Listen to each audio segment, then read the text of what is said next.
So here's another person who reached out. Um, and if you remember our show really well, you'll realize this is someone whose resume we've done.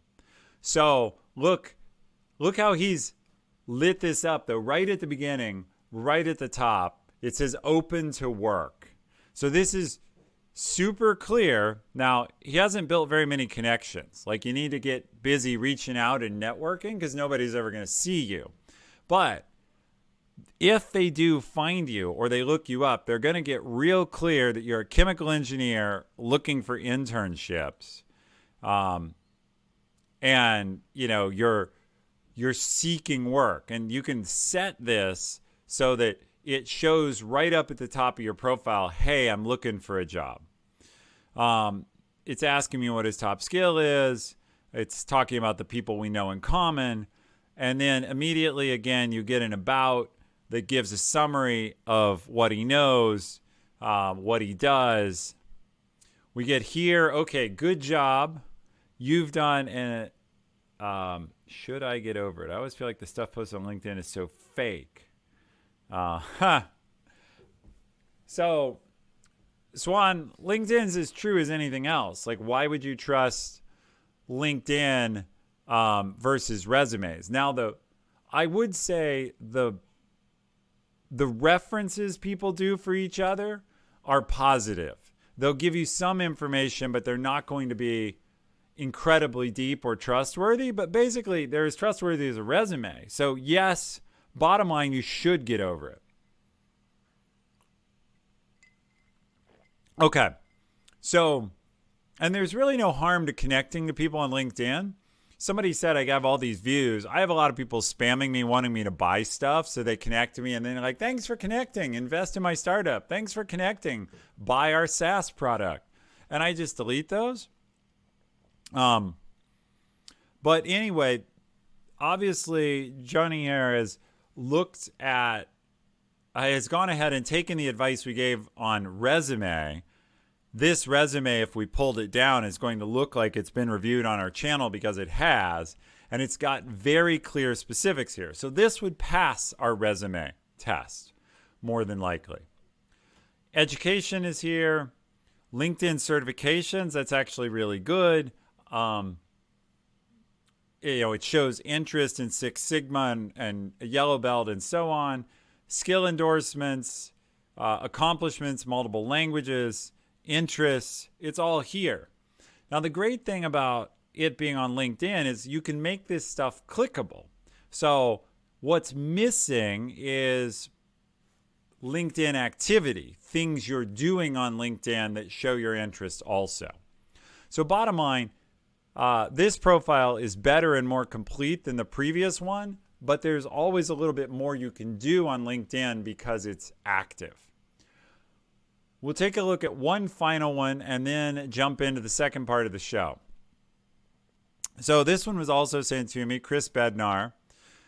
Leader in the Scranton area, focused on these things. You have an idea where he is, what he does. Reach out to Christopher Four. He has a highlight.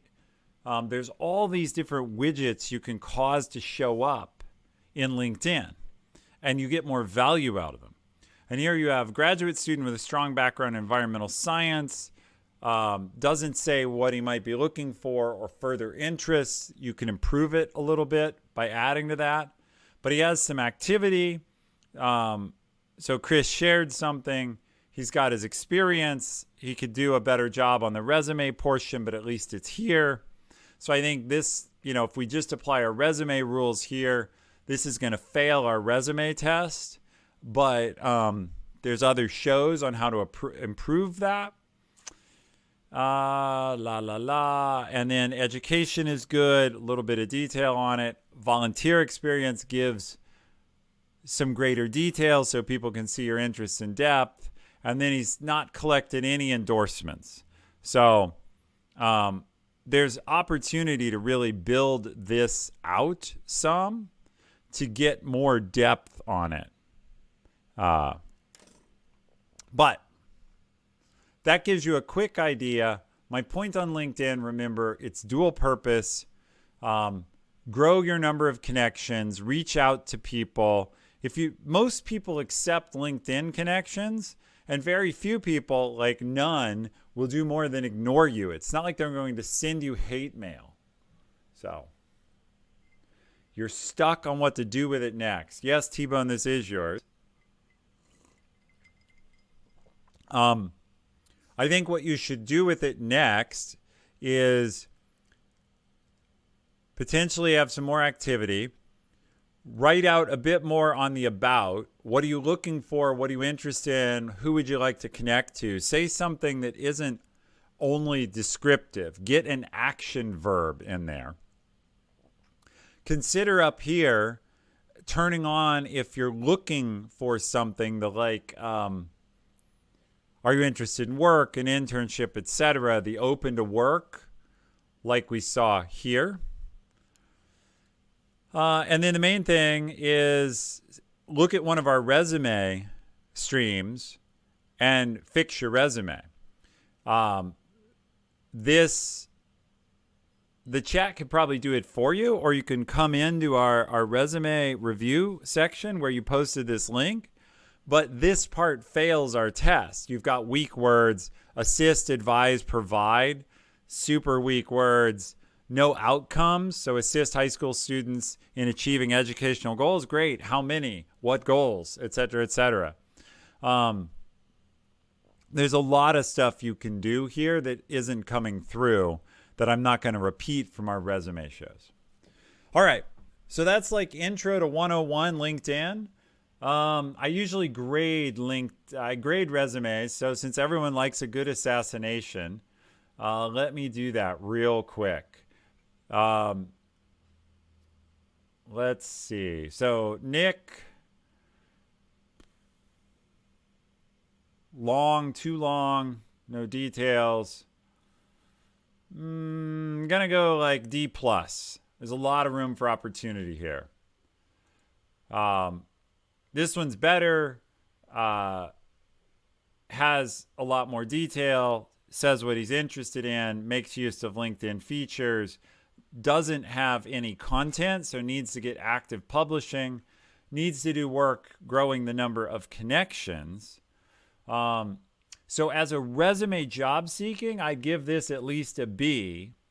As use of LinkedIn for both networking and job seeking, I give it more of a C. So doing a lot better. And then Chris,